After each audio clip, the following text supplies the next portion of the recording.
Face à la guerre communicationnelle imposée à elle, la Confédération de l'Alliance des États du Sahel est amenée à renforcer la communication institutionnelle et diplomatique pour faire comprendre sa vision.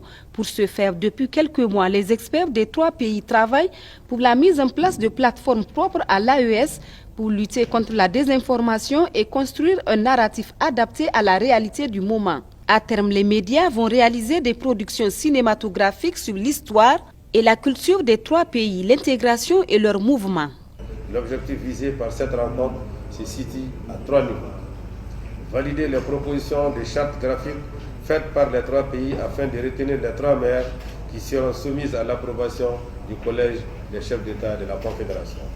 Découvrir au public le logo de la Confédération. Procéder au lancement officiel de la plateforme numérique de la Web TV de la Confédération par les ministres en charge de la communication de la Confédération. Finaliser le document relatif à la création de la chaîne de télévision et de la radio de la Confédération des États du Sahel.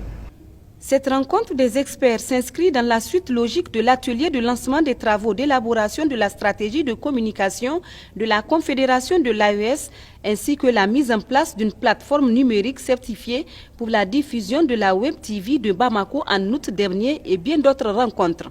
Pour se faire entendre et comprendre par la communauté internationale, la Confédération des États du Sahel doit communiquer et bien communiquer, rassurer et encourager ces populations dans le but de consolider leur soutien aux efforts des plus hautes autorités de nos 3 pays, qui sont leurs excellences, le capitaine Ibrahim Traoré, président du Burkina Faso, le général d'armée Assimi Goïta, président de la transition, chef de l'État du Mali, et le général Abdourahmane Tiani, président du Conseil national pour la sauvegarde de la patrie, chef de l'État du Niger.